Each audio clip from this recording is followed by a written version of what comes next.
नमस्कार, मी पीजे पाटील जनसेवक।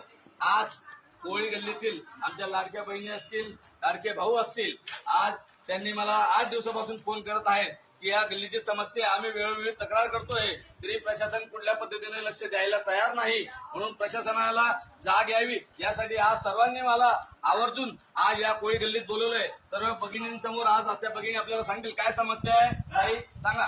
या इथं कधी पाण्याच्या दिवसामध्ये पाणी साठून जातं, इथं माझं नातू इकडे गेलंय, इथं जीवन चोपडून जातोय, गाडीवाले कोण गेले, काय करायचं?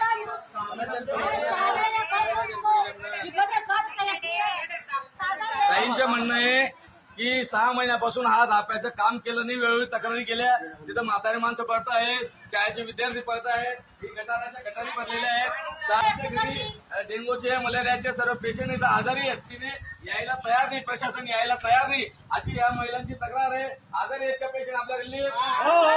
हे पण सगळ्यांची तक्रार आहे। डेंग्यूची साथ चालू पूर्ण शहरात आरोग्य धोक्यात येऊन गेलंय, पण निष्क्रिय आरोग्य अधिकारी यांच्या कुठल्याही प्रकारे या शहरावर लक्ष नाही आणि येता जाता लोकांना फक्त पाणीच्या नळ्या दाखवून काय करणार? उठतो सुटतो सीओचे पाण्याच्या नळ्या दाखवतो। अरे पाणी तर पाजावं लागेल ना, पाणीपट्टी आम्ही सर्वसामान्य लोक भरतो।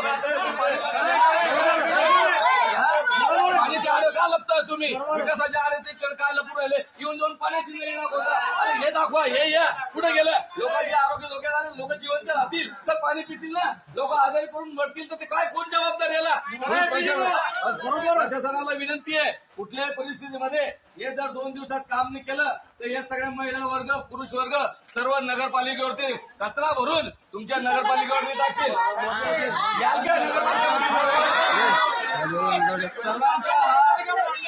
आता गल्लोगल्ली आता उद्रेक झालेला आहे।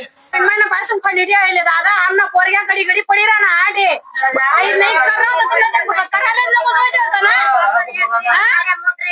म्हणणं होतं जर तुम्हाला लगेच पाईपलाईन टाकायची नव्हती तर मग 2 महिन्यापासून कशासाठी खणून ठेवलं?